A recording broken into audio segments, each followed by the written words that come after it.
Assalamualaikum warahmatullahi wabarakatuh. Kembali lagi bersama saya Lucky di podcast Dadakan.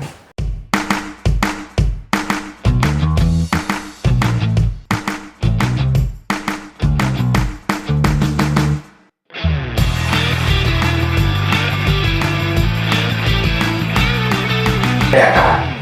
Nah, teman-teman sekalian, pada kesempatan kali ini saya akan mengajak teman-teman untuk membahas lagi kitab tafsir. Nah, kemarin kita sudah membahas tentang tafsir klasik. Kita sekarang ke periode selanjutnya, yaitu kitab tafsir modern kontemporer. Nah, salah satu kitab yang akan saya bahas di kesempatan kali ini adalah tafsir karya dari seorang pembaharu Islam.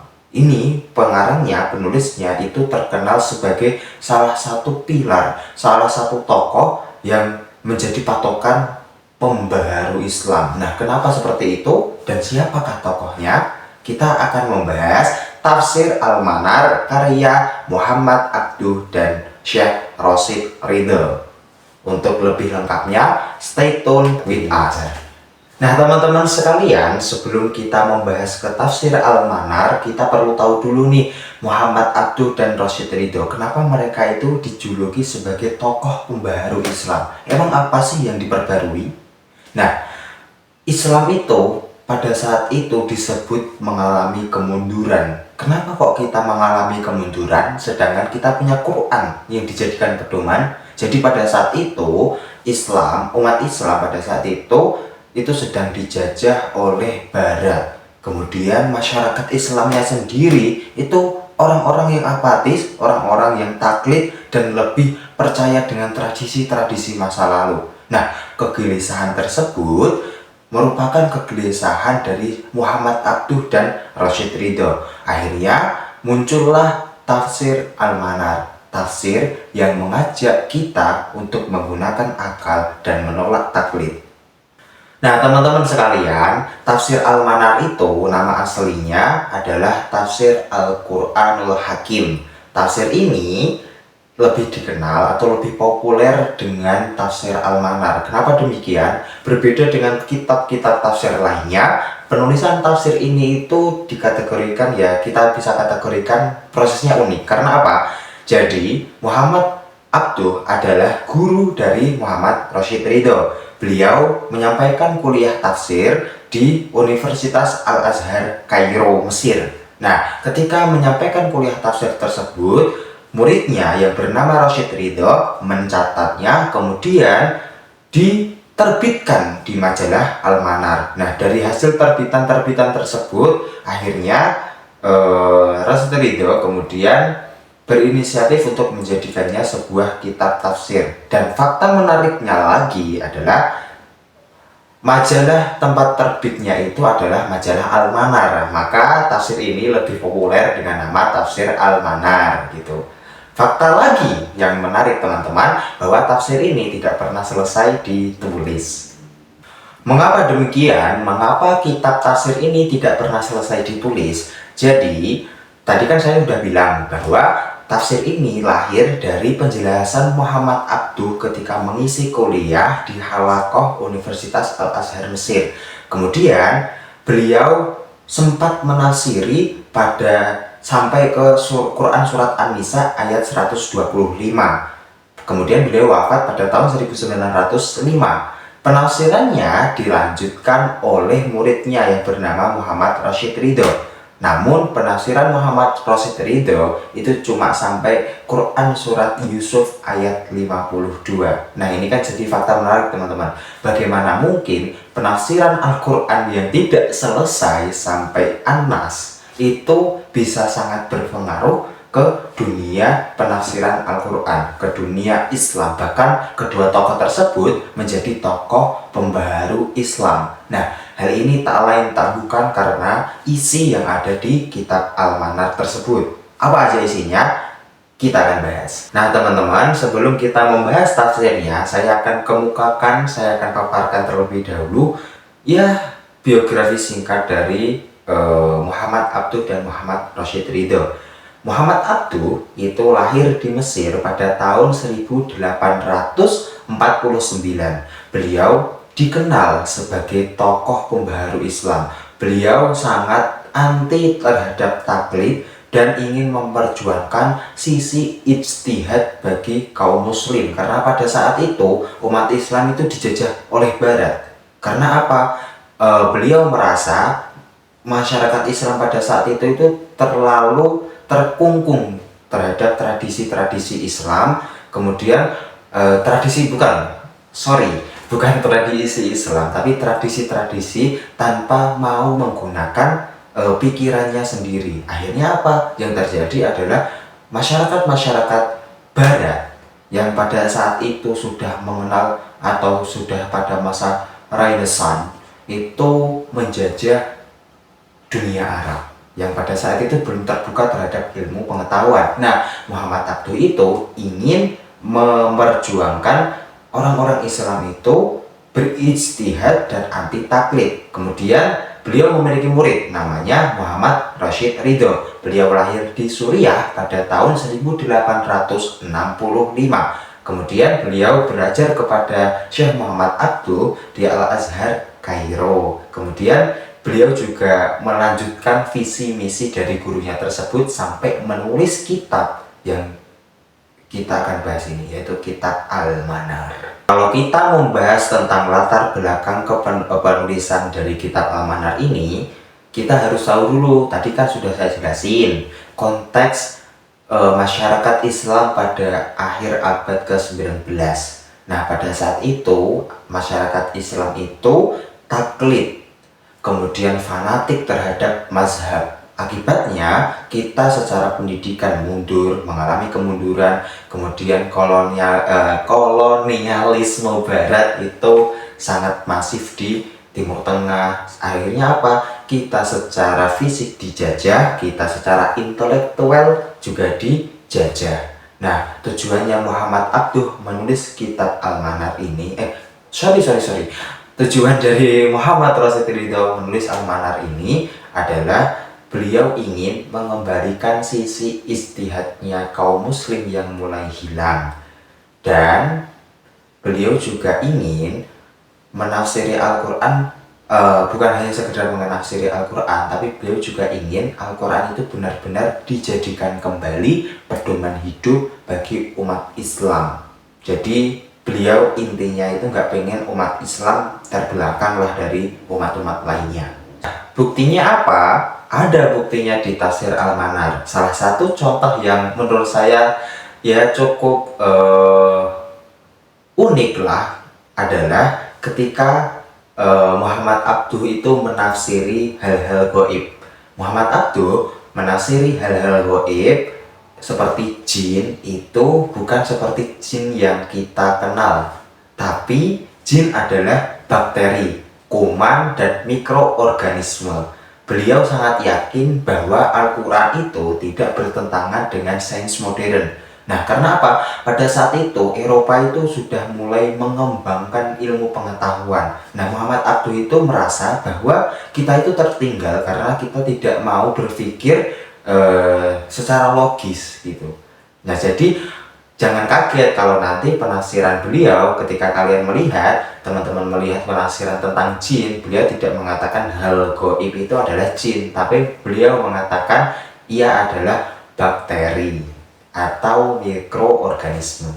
Dan ada fakta menarik lagi, kalau di kitab-kitab tafsir sebelumnya masih terdapat Israiliyat, cerita-cerita Bani Israel tentang nabi-nabi. Di kitab Al-Manar kita tidak akan menemukan kisah Israiliyat. Beliau sangat menentang keras adanya Israiliyat dalam penafsiran karena kebanyakan Israiliyat, terutama yang mardud, tertolak, itu bertentangan dengan akal pikiran. Mungkin teman-teman ya merasa agak unik lah, ada penafsiran jin menjadi bakteri dan sebagainya, itu sesuatu yang sangat-sangat baru, bahkan nantinya itu dikritik oleh beberapa ulama lainnya. Namun yang kami garis bawahi di sini adalah keberanian dari Syekh Muhammad Abduh untuk menunjukkan sisi lain dari Al-Quran, bahwa Al-Quran itu harusnya dipandang sebagai sesuatu yang bisa digunakan sahih likulli zaman wa makan.